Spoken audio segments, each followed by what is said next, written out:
Children's Day, and obviously, sorry, I'll just start that again in case anyone's missed it. Right. Sorry, Michelle. Thank you. Welcome everyone. The background is the review was launched on the 20th of November for World Children's Day. It's parent-led by myself, and we'll be gathering as many children's and parents' voices who have experienced social care in Britain, that's for England and Wales, to inform our work and our reports. We are not founded by anyone, and we are not connected to Josh's review, so we're doing all this voluntary. And well, I'd just like to show you this. This isn't like the be all and end all, but this is certainly a big help for you parents. I don't know if you've managed to see the book that you can download or save, which is on the BIC review page on researching reform. And if you need to know how to get to that, I'm sure Simon and Natasha can put the link in for you. Or this is like, you know, proper professional, this is to help you with. It started with, so this isn't like coming so much from a professional point of view as much as my first-hand experiences over the years. But I've done this book. It was called Explaining Illegal Kidnap to a Child, 2018. Also title was, it came from a Facebook like page, that's what made me think of it. I think it was 2017, I tried getting it addressed in tribunal that there's miscarriage of justice going on. And the thing is, the general public are not getting to hear about it. So I'll just quickly tell you the index in my book in case any of you are interested, because I think this would be a good place for you to start. It's not just for children, but I've heard it has helped a lot of children. And all it is, it's done like colour coded, and it's done, there's like a lot of pictures in it, and some people can relate better to pictures. So I think this is really good to start with. So burgundy is how it starts, beige is next stages, light blue is things stepping up, purple is cherry picking, green is further destruction to your family unit, yellow is adoption decision, red is adoption order, and there is a difference between the two, guys, please check this out, and orange is while you are waiting. Now, what I like, although it didn't get anywhere because it was a big call, I was trying to bring out Caden's law, it did not get anywhere. What I like at the end, and this is how much faith I've got and confidence, at the end of this book, you'll see that I'd write not the end. And I was right because then, sorry, not Simon, Natasha approached me, and between us, I mean, they'll be able to tell you more about this and how this book came about. I know I'd suggested it'd be nice if, you know, we could have a more professional book done. And I thought it was great because I'm being a social worker and Natasha with all of her years' experience, I thought, well, what better people to get our heads together and create this new book. Now, there's more information in this book, so that other one is a good starting point, but this one is the bee's knees. Children and their families have rights, your rights inside the child protection system and the family courts in England and Wales. It's got a lovely logo on it as well, a couple of hearts, so really, you know, family friendly. And on this, what is in this booklet, page information, we've got front cover, index, introduction to the booklet, your rights at every stage of a child welfare inquiry or request, getting early help, the child in need process, the child protection process, pre-proceedings and care proceedings, so that's before, you know, and during, voluntary accommodation for children, so that's about your section 20 and all that, parental responsibility, there's a difference between parental responsibility and parental rights. This book's telling you your rights, resources and support, and back cover. It's a lovely book, and look at them beautiful people in there, that's us. And we're the ones that are making it happen. So we'll be launching a call for support services, call for research papers, call for ideas, surveys, evidence sessions, podcast sessions. So it's all exciting, where we can broadcast interviews, and we'll be announcing when all these happen as we go along. But an even better part, you know, to keep you parents interested, this is really happening. We're also going to invite parents to co-research with professional researchers. So I don't know if anybody's got any questions yet of what they'd like to ask me. I'll keep an eye on the messages. Has anybody got any questions? So we've got Faye saying it'd be good to be involved in research. To be involved in research. Oh, yes, definitely. And something else, I mean, I hope I'm not out of time saying this, but I think something else, what would be brilliant, you know, like with these courses, I haven't done a course for years. I did a health and beauty course years ago and a confidence building course. But if the parents could get started just doing a mini course, because we're seeing that you can do them for like £10 and stuff like that. So if you're able to afford to do that, that should give you a lot of help as well with you looking into it, and maybe start off with our books, you know, as a guide. And then if you're interested, I mean, I don't know, hopefully by the time you've learnt all this, and if you did a course, you'd have enough knowledge behind you to help you fight your cases. And it's something, if we're all honest, I was told I'd have to learn law at the beginning, like to get anywhere fighting my case. I'm not, oh gosh, I've never been someone that's want to learn law. You know, I don't like it. I don't want to do it. I'm not into politics or nothing like that. But it is the only way, because we can do so much for you. And what was told to me is that you've got to do it for yourself. And you're scratching your head and thinking, but hey, because the system is so complicated. Well, what we've done, we've had to, you know, simplify it for you the best we can. And then by then you'll have enough experience to carry on and be able to fight your cases better. I mean, things like with your data, when you've wrote to various organisations or businesses because there's things wrong and you need that corrected, even when it's corrected, if it's to come out in the future or you was to have anything in court, what happens is, for example, the local authority will put their argument in and what they've wrote with their data, but what you've had to say will not automatically be put in. So you need to save that, make sure you've got all this saved in files and everything. Keep every scrap of paper, your receipts, everything, handwritten notes, the whole lot. Has anybody got any questions so far for me? Because I can talk for England, you know, if you haven't. So Faye says it's hard to read when emotionally distressed, going through court, etc. That's where parent advocacy is important. Yeah, I do agree with you, because, like, you know, they have a lot of parents going through a breakdown, and I had that myself. But, you know, to me, I needed, you know, I just so much didn't want to lose my son. I thought if there was an avenue and a way to find out what to do, I didn't understand that in the judgment, all these little laws and everything they're putting in, I didn't even think to look them up. I was going on instinct, but you just think how much better that could have been, and the chances I could have had even more. But what will happen when you're emotionally distressed going through this report, something kicks in and you do start fighting back. You find it within you because you're fighting for your child, you're fighting for your rights and your child's rights.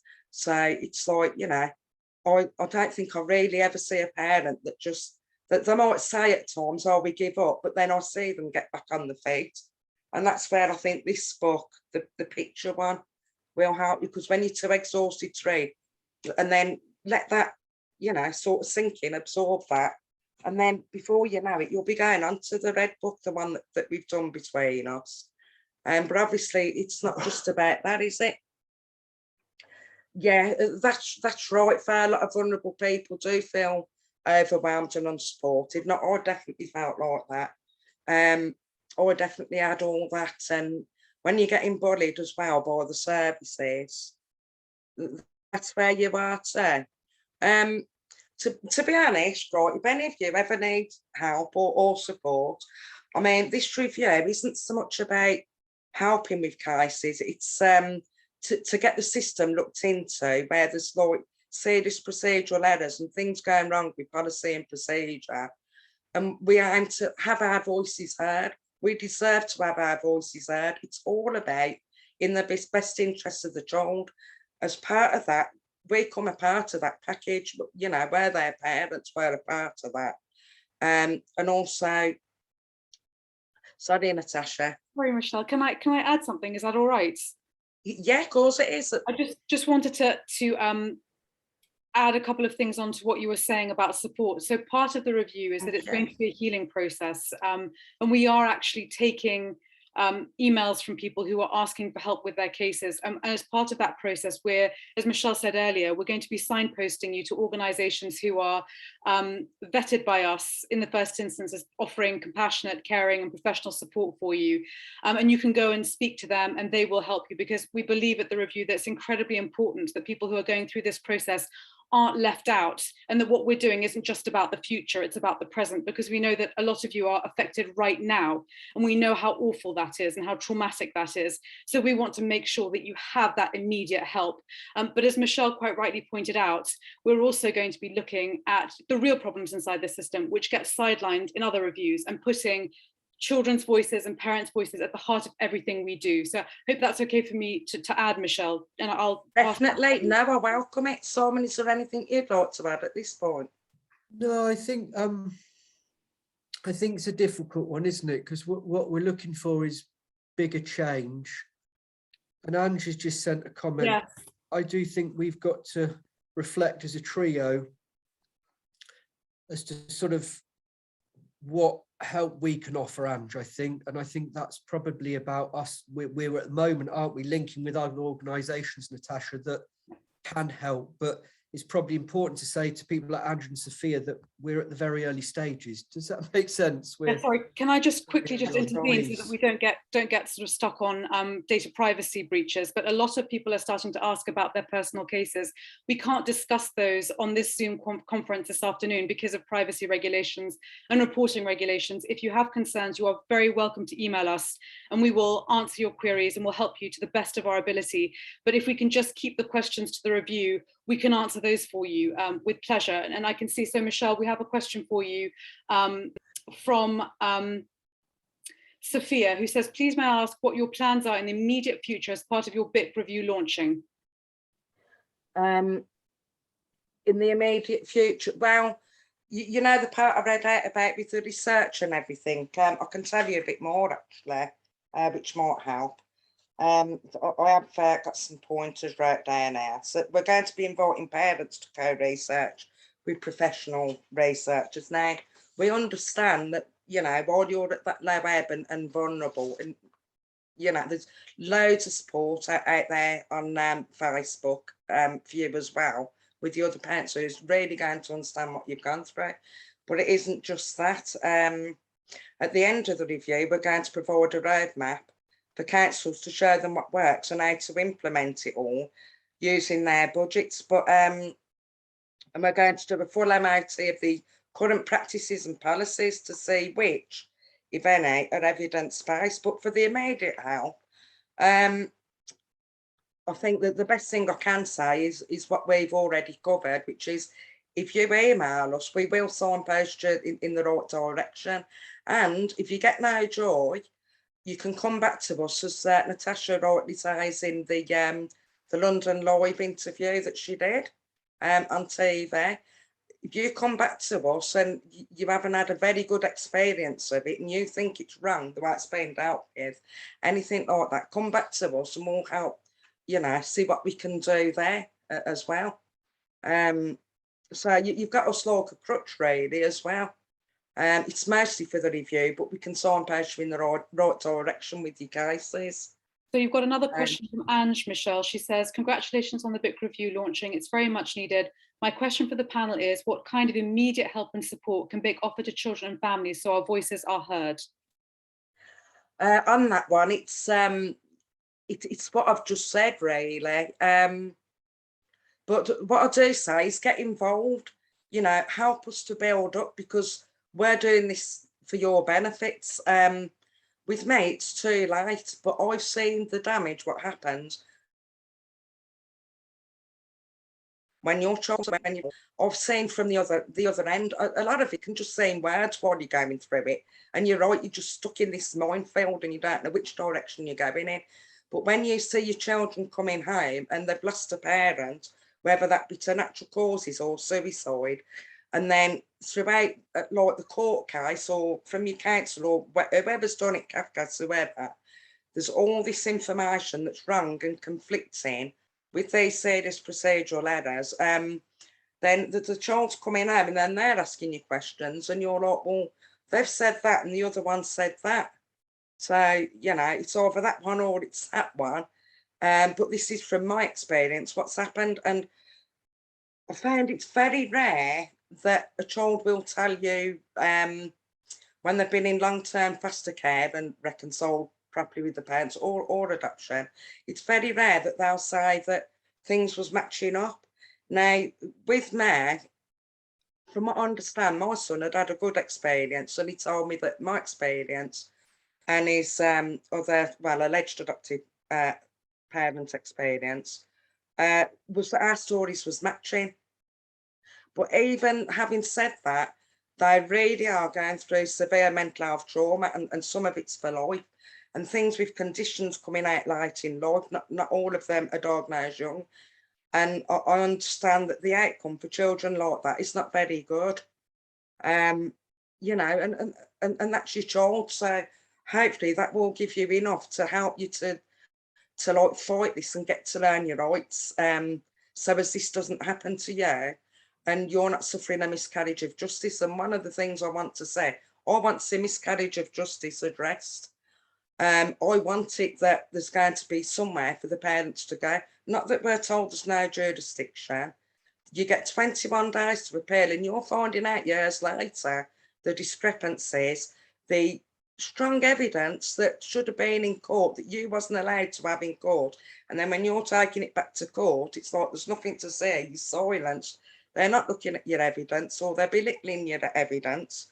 And of course, the biggest thing is a lot of this is happening on hearsay. But there's not only that, there's children in the care system where, you know, their outcome isn't always good, where they're losing their lives.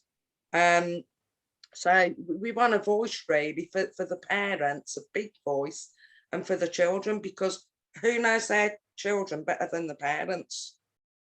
You've got another question, Michelle. You've got a few now, actually. Tony said, could this be the start of a Truth and Reconciliation Commission like the one in South Africa? The one in South Africa? Help. Yeah, can I chip in there? Please, Simon.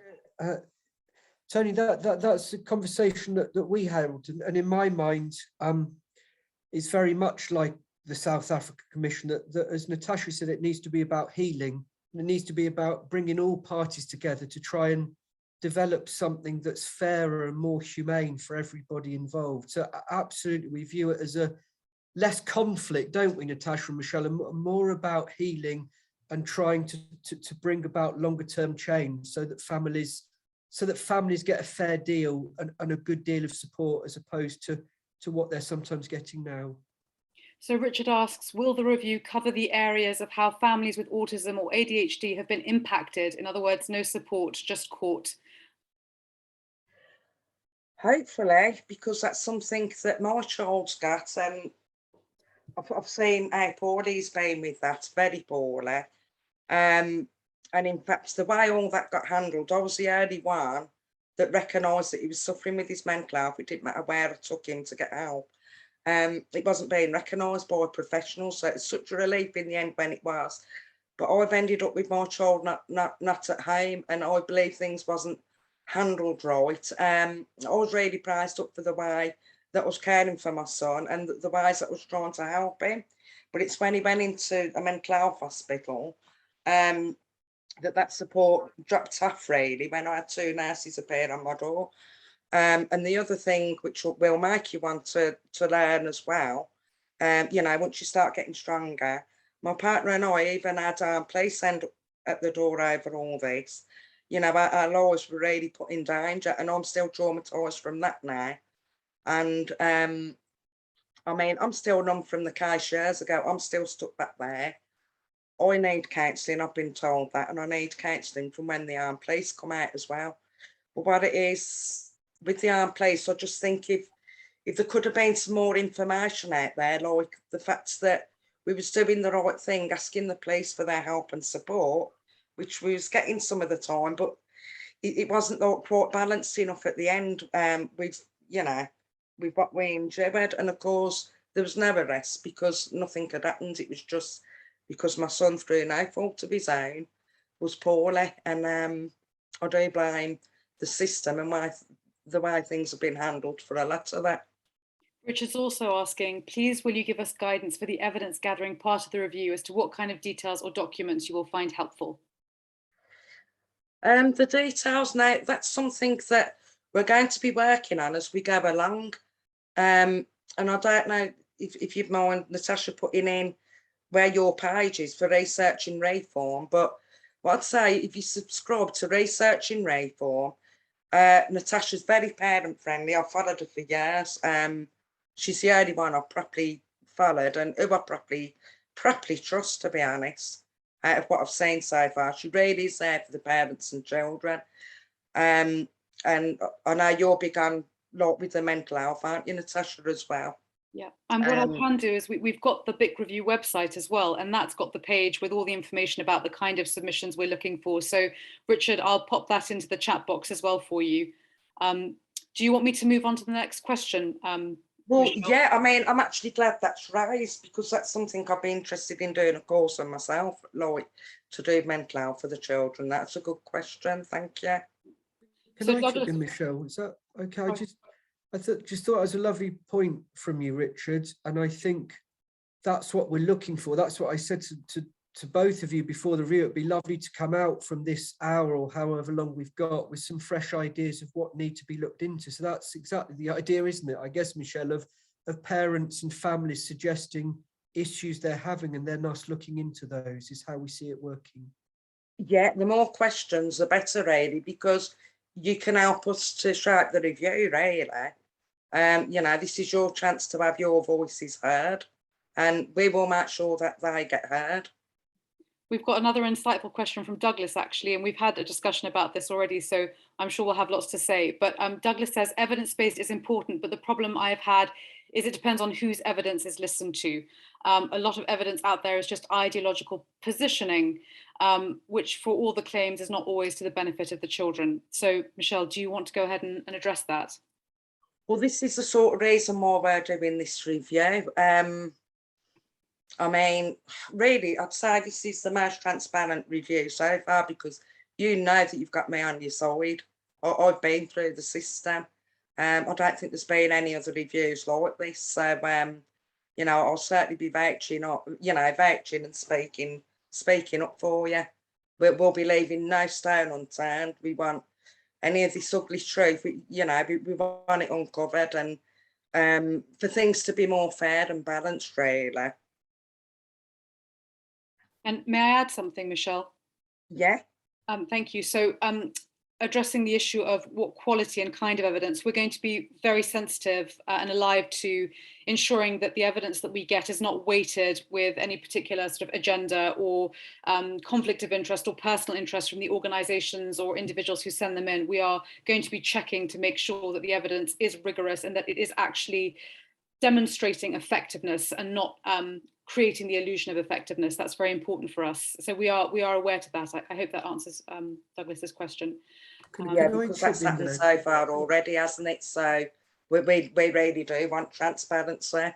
Michelle, can I just say one thing? Is that okay? Yeah, of course you can. This question. I think the other thing, Douglas, it's really important to remember is that a lot of what we do in social work is not evidence-based. So there's not actually evidence as to whether it's effective or not. And for me, as a sort of academic and a researcher, that's really a problem. You don't go to a hospital and they go, actually, mate, I'm going to do this because I think it might work for you. You go to hospital and they go, we're going to give you this medication. I'm not saying they're all perfect, because it's been researched to be effective for X. And we do think that we need more of that and more of that in social work about what actually works for families and what actually works to support families. And there isn't enough of that evidence out there at the moment. So we have Bless you for that, Simon. That's really honest of you and good. And it's just because it's the truth, but that is really good of you, to be honest. And I think that should give the parents a lot of hope as well, and a lot more confidence in the review. So we're also being asked, are we going to address the issue of media involvement? And this is from another attendee on the call who says he's happy to talk about this issue. But can I just remind attendees that if they do want to speak themselves about a particular issue, that they can't relate it back to their case. It has to remain review focused for reporting regulations and legal reasons. So Michelle, do you want to answer that question initially, and then we can invite the attendee to speak? Well, I think there's no better person out of the three of us to answer that than yourself, being a journalist as well. Okay. So you're very experienced, so you can provide the better answer for that, which is what I love about our team. You know, me, the parent, you, the journalist, and really good with your research. And then Simon coming from the side of social work, but wanting to see, but you know, trusting in social work and believing it, but wanting it a more fair system, a more balanced system, where he recognises that things are wrong as well. Yeah. So addressing the issue of media involvement and reporting, yes, we are definitely going to be focusing on that. That's very important to us, but we're also very aware that it needs to be a formula or an equation with a revolving door. So if you've got the right to stop something from going ahead, there should be the right to allow it to go ahead. So, and I think parents should generally be at the forefront of that discussion, because it is their case, it's about them and their children. So we are going to be looking at a reporting of these cases. We can see from the recent report that the president of the family division issued that on the surface of it, it looks like he's making concessions, but in reality, there's an enormous amount of control underlying a lot of the announcements that he's made in that report. So we're concerned that what is going to be shared won't necessarily be reflective of what's actually happening inside the system. So we want a reporting system that is fair, that doesn't breach children's and families' rights, but also allows them to speak about their cases freely whenever that's appropriate and right. So we are going to be focusing on that, yes.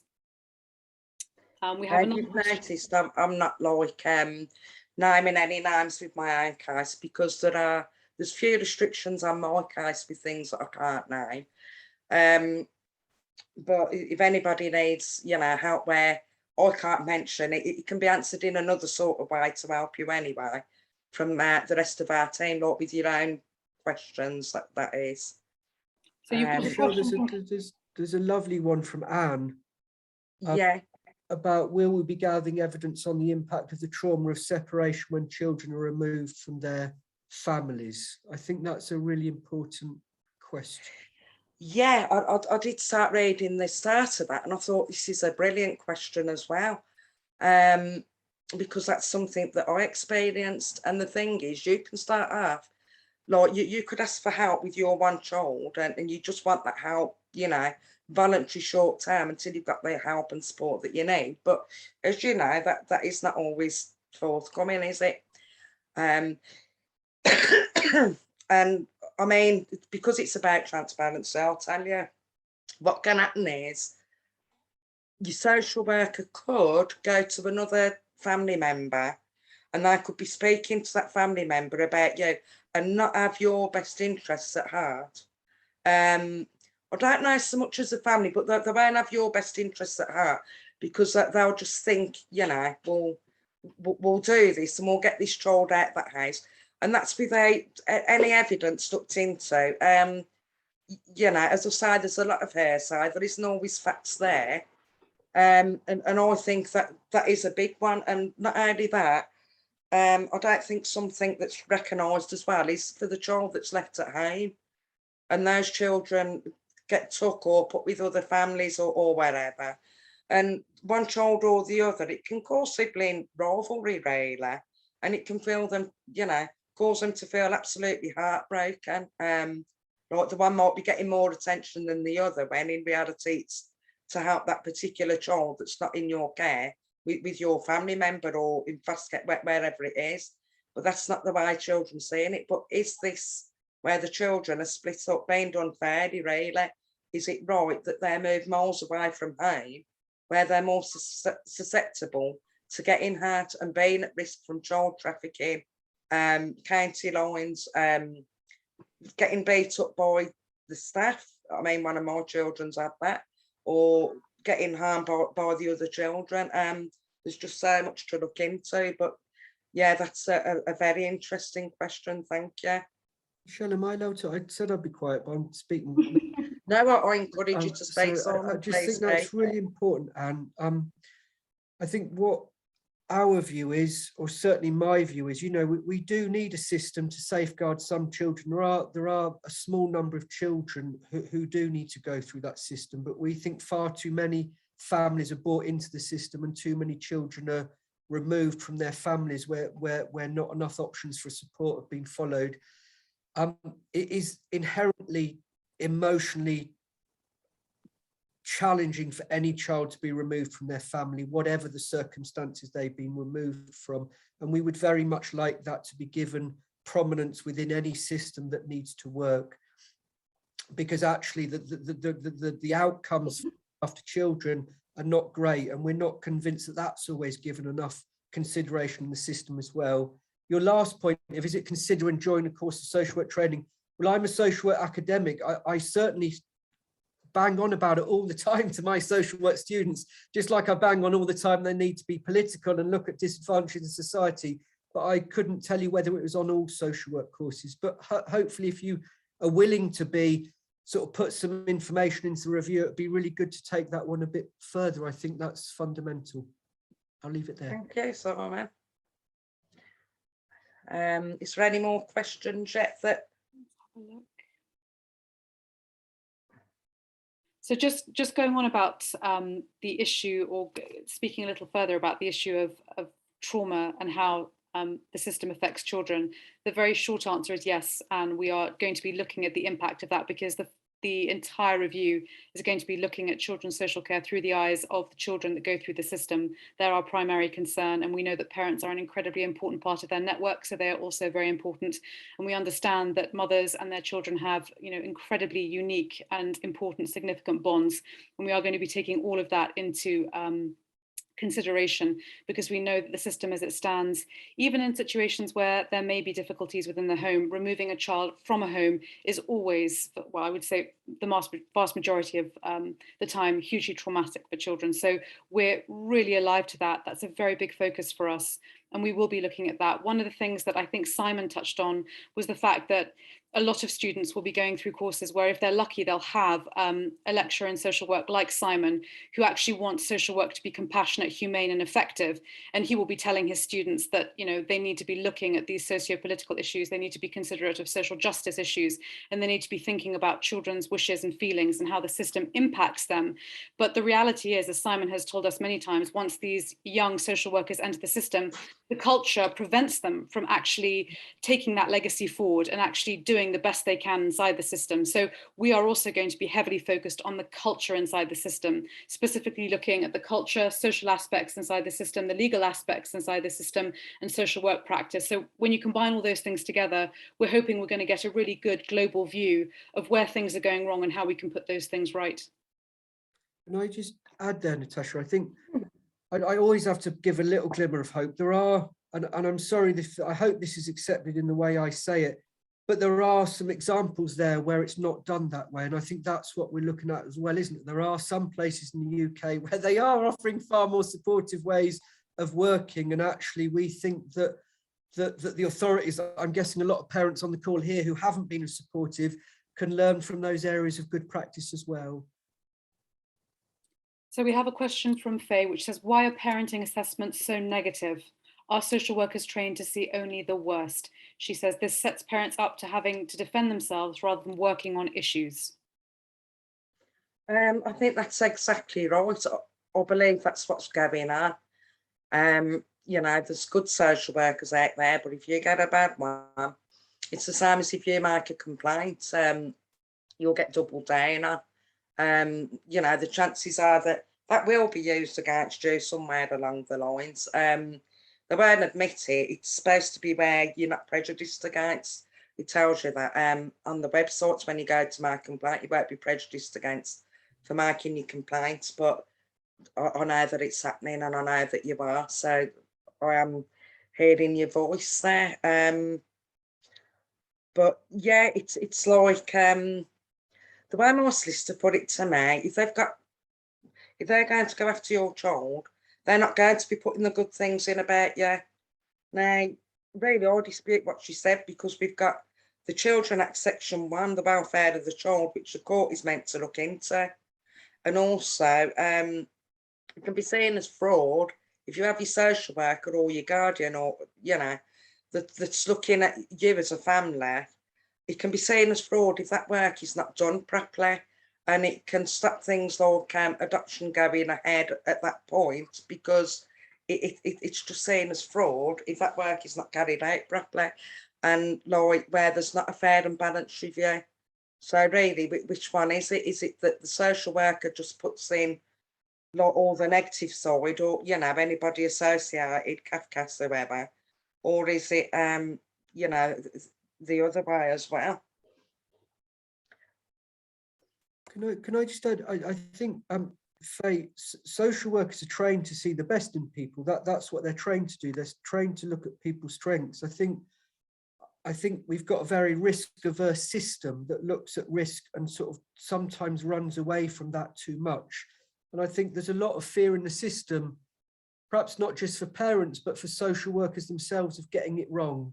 And I think sometimes that can also feed into a really risk-averse approach, i.e. if I leave the child there and it goes wrong, then, you know, all of the blame comes back on me. And we think that's something that needs to be worked on as well. So that social workers are supported to make decisions that are more accepting of risk. Sorry, Michelle, I just thought that was important. No, that's fine, thank you. And I do agree with that. I can totally understand that, because we get it wrong. But I think the biggest problem is, like what I've heard coming from the parents over the years, I think you know what's coming, is when there's like these deliberate lies that are getting put into court about the parents, because that is what's happening. And then, worse still, what really would get to me, there was lies told about any of my children. I mean, what a big insult is that? They can do that about you, but when it's your children. But of course, with you, you're not fighting for a piece of your furniture where it don't matter if that gets lost or not. The same with your house. But when it's your child, and this is happening, it's just so wrong on every level, and really needs addressing. So we've got another question along the lines of dishonesty. It's from Tony. It says, Natasha, will you be doing a deep dig into the corruption in the courts? The answer to that is we are going to be looking at dishonesty and law breaking across the board, which will include the family courts. It's a very big concern for us. We already know that these things are happening and they've been acknowledged. If any of you access the global legal database, BIC, you'll see from the English reports that are published, even the small percentage that we have available to us now, you can see that there are a significant number of cases where there have been lies being told, law breaking which has taken place, and those things are hugely concerning to us at the review, because that's not how the system should operate. Especially concerning is that those things never tend to be addressed properly. In any other setting, you would be either fined for the breach or you would face a prison sentence. And whilst we don't want to go around and create any kind of witch hunt at the review, what we do want to do is ensure that people understand that there will be repercussions for law breaking. That's very important to us. There will be accountability, because we think that will actually improve the system if we have a system which has accountability built into it. So these things are really important to us. Yeah, and that can go right up to the top as well.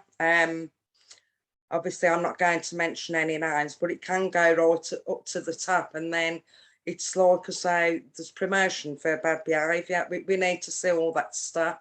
And the thing is, like, you know, us parents are not stupid, and especially when we've gone through it for some years and we've seen like the way things are panning out, and how up some of these people are getting. And me personally, I actually cringe at, like, you know, how they can work their way up to the top with what I know. Things like, I will just say, when things like fraud are not mentioned in your judgment when that's done on you. I mean, what could that have changed if it was acknowledged and actually wrote there? Things like false diagnosis. if you've been falsely diagnosed. And the thing is, Natasha and Simon, there's going to have been a lot of parents out there that have been falsely diagnosed that have not been given the opportunity to get that cleared. And then that's on their mind all the time, that they've got this thing wrong with them when they might not. The common one is emotionally unstable personality disorder or personality disorder. And the amount of parents that gets thrown at, I'm sorry, but I can't believe all these parents have got a personality disorder when nobody had mentioned it before. I mean, what's this all about? It's because it works. It's a way to get the child off the parents, and that's all it is. But like we've seen through that one years ago now, so that needs to stop really. There's a lovely comment, Michelle, from oh, I've lost it now, from Faye, that says I'm guessing as parents, Faye, we need to have faith in a fair process. I think that's really beautifully put. So there's another question here from Richard. Could the work of the Ombudsman be looked at as part of this review? So the Ombudsman's a very interesting one. I'm handing back over to Michelle. Man, I'll let you speak on this one. So I've been watching sort of the Ombudsman's complaints decisions for a very long time now, when it was initially first just the LGO and now it's the local government and social care ombudsman. And it's been a fascinating process because at one point there was a flood of children's social care complaints coming through to the Ombudsman, specifically about either the family court process or obviously social work process. And what the Ombudsman has done is they have reiterated that they can't actually look at these things because they say that if a court process is involved, then they don't have the remit to look at these things. But they appear to have caveats as and when it suits them. There was a point in time when the Ombudsman was really rather good, and I was directing parents to the Ombudsman, and the Ombudsman was doing a great job of sorting out problems and making sure things were done properly. But that's changed over the years. I don't know whether that's down to change in government or whether that's down to funding and them just being overwhelmed by complaints. But I think that's a very, very good suggestion. And I do think that it should be something we look at when we're looking at mechanisms for accountability and trying to offer parents redress when they often find they just don't have any. So thank you for the suggestion. Well, this is something else, like, you know, you put that perfectly. With complaints, when you're told, well, we've dealt with that half of the complaints, but what we'll do, we'll deal with the other half, we'll get dealt with at court. So you're expecting those points that you've wrote down, all your strongest points even, to be addressed in court, and it's not. And it can often be the weaker points that are addressed, or the points are minimal always when things can be quite serious. So then the parents are coming to the end of the court case, they've lost the child, and they're thinking, well, the other half of my complaint wasn't addressed, or I was told I couldn't take it higher when they could. And, you know, there's things like that going on, which is just so, it's just, can I say corrupt? It's corrupt. I'm allowed to say that. You can You say know, whatever I'm a you like. parent and not a parent. It is corrupt. We have another question here from Douglas. Will you be looking into the high incidence of claims of domestic abuse that are taken into account in family court but are never proved? Domestic abuse claims went through the roof as soon as the only way to get legal aid was by claiming domestic abuse. I know that there will be some attendees who will be a little taken aback by the question, but it's over to you, Michelle. The claims of domestic abuse. Well, really, this is where it should be got into criminal court, isn't it? Really, like if there really is domestic abuse. But on the other side, what I will say, a parent can go to children's services and report about domestic abuse. They could go to the police. It's minimalised, or the report isn't tagged. So they can go to the hospital and have the files go missing there. Now, some of this stuff I've personally experienced. You know, with these sort of things happening. And then later on in life, you might need to report something to the police, and they're like, well, there's nothing there. There's nothing there, you know, what we've seen evidence of, even though you've seen it yourself, wrote into statements. But they just say there's not enough evidence there. So, yeah, that's something that I'd like to see addressed as well. That's a good point. Can I add to that, Michelle? Yeah. I think that those are all really excellent points. And I think what we probably add to that at the review is that I think the underlying issue with all of this is evidence. It's incredibly difficult, first of all, to gather evidence in these cases, but that's compounded by the fact that the evidence gathering process that we have at the moment within the various different policies that are implemented just aren't robust enough. So we need to have a system which actually knows where to look for this evidence and how to put it together. And that's a very big gap inside the system. So as part of our review, you'll see on our call for research and various other sort of pages on the review's website, we are going to be trying to address all of those issues by trying to ensure that there's best practice inside the system, and every genuine case of domestic abuse is highlighted and helped, and the individuals involved are supported in the right way. And where there may be instances where perhaps people are alleging domestic abuse because they need to access legal aid, we would hope that at that point there would be a proper system in place to ensure that people who may be engaging in that behaviour don't have to. So hopefully all of those issues will just melt away once we have a system where the infrastructure is actually sound.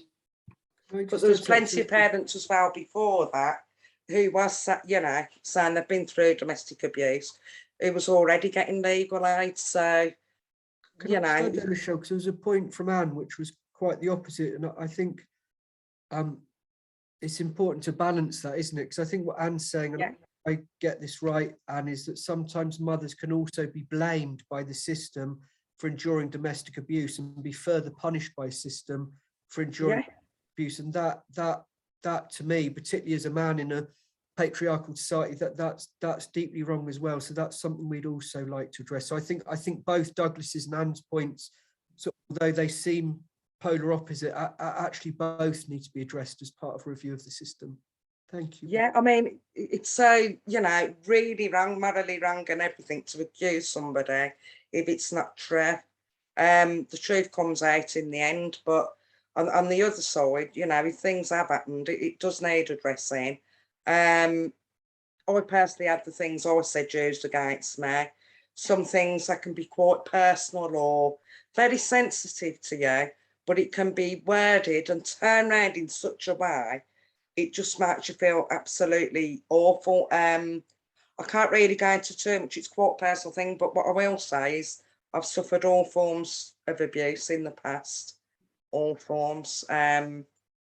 So, you know, I understand where you're coming from on that, and that needs addressing. Thanks, Michelle.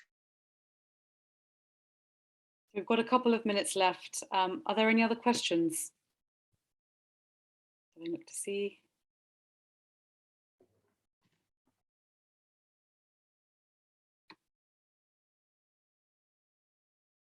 Thanks for joining, Anne. Anne's got to Thank you, Anne. Anne has to leave us, yeah. We hope you can be a part of it going forward. Well, we're going to be doing a full MOT of the current practices and policies to see which if any are evidence-based, and you've already answered that, haven't you, Simon? Quite well, right? Well, very well. If you need to know any more, you can look on our site and get caught up, you know, with anything with a BIC review, get signed up to researching reform. I think Natasha's put the link up there, haven't you, Natasha? I put the link up for BIC, that's gone into the chat box. So and what I will tell you, parents, is this lady and friend is a real gem. I can say friend because I've known her for years. And if you speak to her and there needs to be anything anonymous, you can, not 100%, you can 1000% trust Natasha. So that just needed to be said. But the most important thing with all this review, I'm sorry I'm reading this out, this is my first one, so we're not going to brush anything ugly or uncomfortable under the carpet. We are going to address dishonesty, poor practice and law breaking. We're going to listen to children and parents, and we are not going to sideline them or marginalise their concerns. We are not about making the sector profitable or mitigating its poor performance. So when we're reading £22,000, is it, for a placement in care? I mean, that is absolutely ridiculous. What are they eating? Edible gold food? Are the walls made out of gold? And, you know, with a cherry on the top, that's just ridiculous. That could go into better resources, couldn't it? To help with mental health, and to help support the families at home. So, yeah, we're not about making the sector profitable or mitigating its poor performance or justifying its existence. We are here to listen to families and find ways to establish a truly caring system that serves children and families and not itself. And I mean, now we're reading from more, like with adoptive parents. Now, I've got them as friends. I've got some social worker as friends. That includes you, Simon. Thank you, Michelle. But yeah, they're even seeing it as well. And it's not necessarily, yeah, some are just saying all the systems are all bad, or you've got where Simon's coming from, like being balanced in the middle, but he's recognising, Simon is, that we need to see like this change and this review really needs to be done.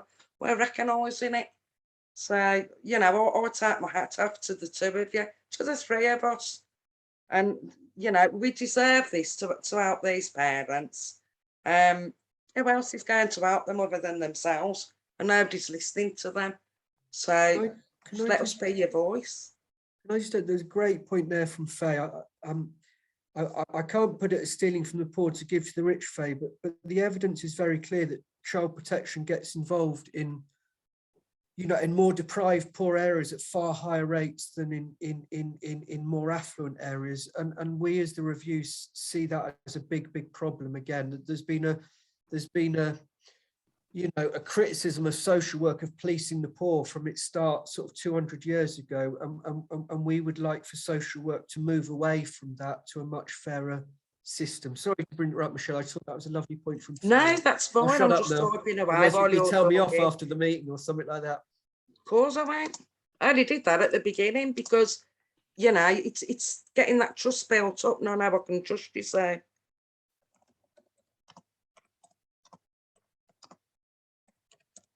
Michelle, are you happy for us to wrap things up now?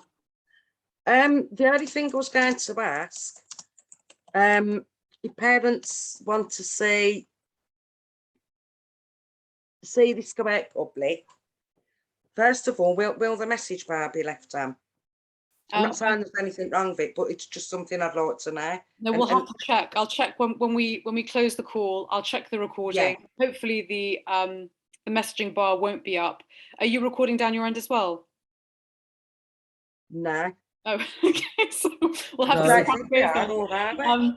If it's a disaster, then I'll write a summary. Sorry, Natasha. No, we haven't. Problem. That's okay. If there's a disaster, I'll just write a summary. If you want us to, we can. That's okay. You did press record, so you're fine. It'll be okay. Where are all our beautiful faces going out to then? Well, we'll put it on our YouTube channel so that people can watch the Zoom call back, but that all depends on whether or not we've got sort of boxes in the way. I'll check once we close the recording off. Brilliant. And if we got any idea when we could be doing another one, or is it just keep an idea?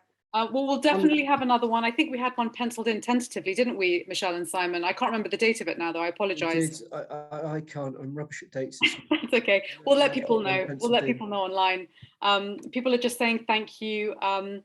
And thank you very much to everyone who joined us this evening and for all your support. We can't do this without you, obviously. So we're very grateful to you. And please do keep. You're the stars. They're the stars, aren't they? They are. I agree. As are you. Yeah, and it takes such bravery and courage as parents to come forward. I just like to say that I think it's deeply brave and courageous for everyone to join the call, actually. So thank you. Thank you so much. Thank you all of you. Come back. Bring your friends. Thank you. Do you want me to shut the meeting now, Michelle? Shall I close? Well, Mr. Technician, man.